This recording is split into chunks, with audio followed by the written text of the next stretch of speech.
New reports alleged that Kate Cassidy, Liam Payne's girlfriend, allegedly felt like she was in a hostage situation in Argentina just days before his death. We got to talk about that and a lot more. But before we get into it, hello, my name is Sebastian and I welcome you all with open arms. I spill everything that is going on in pop culture. I spill all the tea every single day. I do 5 videos a day. So anything going on in pop culture, you guys have come to the right place. So make sure to hit that subscribe button. I just wanted, as I do all my Liam Payne videos, I am doing it from a place of respect and love. There will be no disrespect here about Liam Payne. There will be no crazy conspiracies.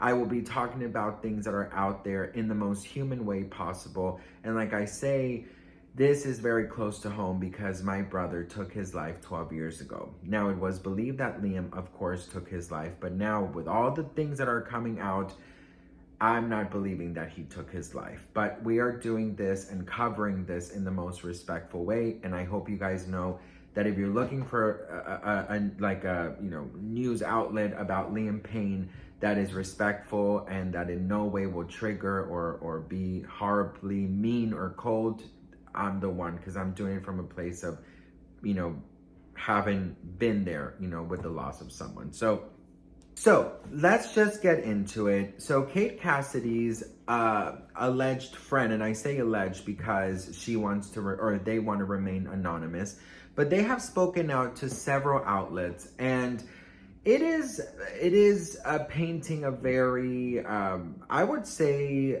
sort of like a mean shadow on Liam, in the sense of they're making it seem like she was tired of being his babysitter. But we'll read this and then we'll talk about this. So this is, of course, alleged, because if there's no name, it's going to be alleged. But all the online reports are saying that the friend allegedly said she did what she needed to do at the time. Cassidy's pal said she had no idea that was going to happen. I can tell you that her decision will haunt her for the rest of her life. About leaving Argentina 2 days before Liam's passing, of course.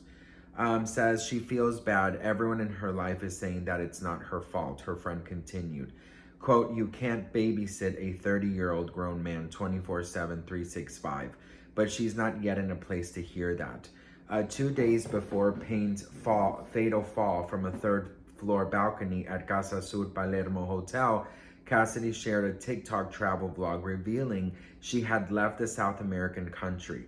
In the video, she said they were initially only supposed to be in Argentina for 5 days, but the trip turned into a 2-week getaway. Travel from South America back to Florida with me. I was so ready to leave. Honestly, loved South America, but I hate staying in one place for too long. And we were supposed to be there for like 5 days, turned into 2 weeks, and I was just like, I need to go home. Cassidy's friend told the Post that after leaving Argentina, she attempted to convince Payne to also return to home to Miami after she suspected he was on a bender. Quote, "She tried, really, but he wasn't receptive." The pal said she will forever be the villain for abandoning him, but that's not what happened. The friend said Cassidy planned a certain time away from home and he wanted to extend it indefinitely. Despite their apparently fun vacation, which he documented on Snapchat, she wasn't ready to do that. The influencer, who was first linked to the musician in October 22, was simply homesick. Quote, "She wanted to be home in her own bed with her dog." Cassidy's friend further explained she wanted to come home. Her friend even claimed Cassidy felt like she was in a, quote, hostage situation prior to her departure from Argentina. So she tells him she wants to leave. This is after a week. He begs her to stay, the pal told the Post. Quote, "She keeps extending her trip a day, 2 days, and he just wants her to stay. Morning, everybody. Here's a little video of me. It's rude to put hats on the table. Sorry. Is this your hat?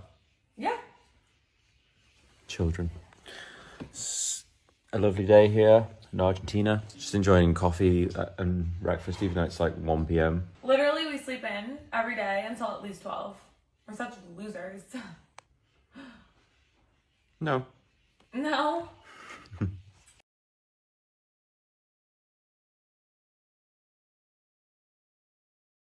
So, of course, Kate Cassidy has spoken out and she has posted two separate statements. I don't know if you guys have seen it, but these are the statements. Check this out. Liam Payne's girlfriend, Kate Cassidy, breaks her silence on Liam's passing. And this is what she said. Thank you for all the kind words and love that has been sent my way. I have been at a complete loss. Nothing about the past few days felt real.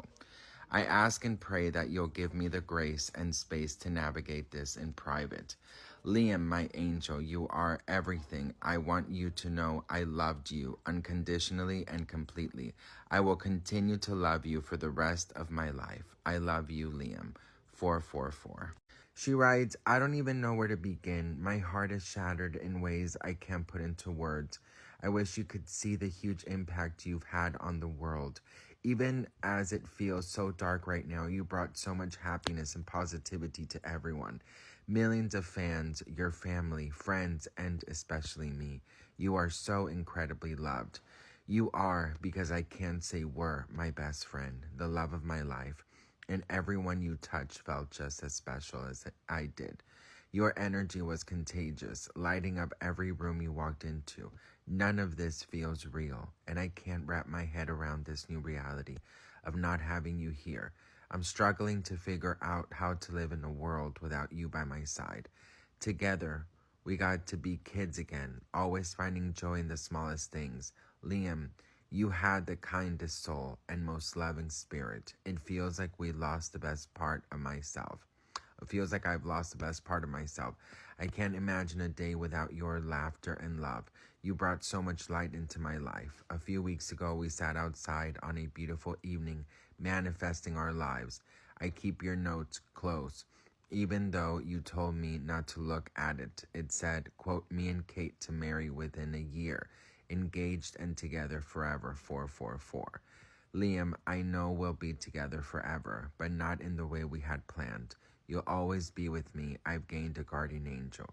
I love you for the rest of my life and beyond, carrying our dreams and memories with me everywhere I go. Forever yours, Caitlin, 444. Listen, there's a lot of talk about the ex-girlfriend, Maya Henry, and of course the current, the present girlfriend, Kate Cassidy. Now, I will say this, okay? There is, and because I've been through it, I can tell you that if someone is determined to do something, there is nothing you can do, right? And her leaving Argentina 2 days before because she wanted to go, I will say that I think that I would have done things differently. If this is true, because this is all alleged, but if I suspected that the love of my life was in a position that he can endanger himself because he was allegedly on a bender, then I would not leave his side. And I know that you can't really speak unless you walk in other people's shoes. But I speak from somebody who lost someone. I speak from somebody who wishes I would have done more, right? And I remember that when I was able to be with my brother, I did not want to leave his side. I did not want I would literally stand outside the bathroom door when he first got out of treatment. And we were so hovering over him that he was like, I need space. And that is a space that I regret giving him till this day. Every day it haunts me that I, allowed to give him this space. So I say this, that of course this is going to haunt her forever. I think at some point in time, she just wanted to do what felt right for her. But if this is true, that she suspected that he was on a bender and that is why she tried to convince him to come home, then I definitely think that's not a good look on her. Because if you suspected that he was allegedly on a road to destruction, how are you going to leave him on, you know, alone or unsupervised, especially if he's begging you to stay? So, of course, this is all alleged, but this is what the report is saying. So I'm just replying to what the report is saying, and I just feel like I feel like it's wrong. I do. And here's the thing, coulda, woulda, shoulda. Do you know what I mean? At the end of the day, she's not psychic. She didn't know this was going to happen, but just that sentence right there, that she suspected that he was on an alleged bender, that right there says a lot to me. That right there says a lot of, you know, her wanting to go home for her. And maybe I would have, you know, in that position, if I was over it and I felt like I was in an alleged hostage situation, you know, I would say, listen, I got to go to protect my own mental health, because you do definitely have to prioritize your mental health. You cannot just, you know, go into destruction yourself in order to save someone else. You got to reach out to people. And I feel like maybe the right thing would have been like, look, I'm going to contact his parents. I'm going to contact people that I know who can step in and help, and tell them, look, I've done everything I can. I've stayed here for weeks on end. I got to go because I'm going crazy here. But I need someone to come here and watch over Liam, because he is on an alleged bender. That is what I think should have happened. But again, listen, at the end of the day, you know, a lot of people are putting her as the villain for leaving him alone, and I definitely understand that. And listen, I definitely could see both sides. She left, you know, whether or not she could have saved him or not if she was there. Could have this been avoided? Probably could have been avoided if she was there. But this is also a guilt that I don't think it's 100% fair that she takes all in. I think that regardless if this wasn't her fault or anything, this, and yes, of course, the alleged insider says that, you know, you know, no one should babysit a person for, you know, a 30-year-old grown man, you know. But at the end of the day, if you know that the partner that you've chosen to live with and love has addiction, you know, and an addiction, this is something you take on as well. You know what I mean? And you can't just be there for the good times. You have to be there for all the times. And if you know, and it's a very public thing, that he is an alleged addict who was on a bender, and even though I know you don't want to babysit, you're already in it. So there's really nothing you can do. You have to stick around, and you gotta, you know what I mean? So it's a very, very confusing situation. It's a very complex situation. You know, I'm not blaming anybody. I'm not saying anything. I think that there's a lot of things that are going to be coming out. I think that there's definitely foul play going on here. I think that there is a cover-up. These are my opinions. I think that we're going to find out. You know, the hotel camera's not working. The fan who saw him just an hour before his pass saying that he was completely coherent and completely sober and in a good mood and happy and healthy. You know, the friend allegedly speaking out saying that he was sober just the day before, that he went to rehab a couple weeks before. I mean, there's so many things that are just not adding up. And the fact that the hotel just got raided and that his father is still there, I mean, and there's a huge investigation going on, it says a lot. So regarding the girlfriend, you know, I obviously understand why it must be very difficult for her. I think this will definitely be something that she will live with for the rest of her life, like we all do, because somehow we also find blame and stuff. But at the end of the day, you know, I just feel like what's done is done, and it's just, what can you do moving forward? So if she knows anything, if she has anything that could help the investigation, and if she can provide the fans some love, and in the future, of course, when she's ready, and, you know, just, there's a lot of things that I think she can do to do things. But do I think commenting on her Instagram saying it's your fault, I think it's mean. I get it, why people are doing it, but I definitely do think it's mean, because she is also grieving right now the loss of her boyfriend. So I don't know. It's just very complicated, but I hope I explained it the best way possible. Like I said in my previous video, you know, we all thought for the beginning that he allegedly took his life, and it's looking like he didn't, but we're not there yet. And of course, this hits very close to home. This is very triggering for me.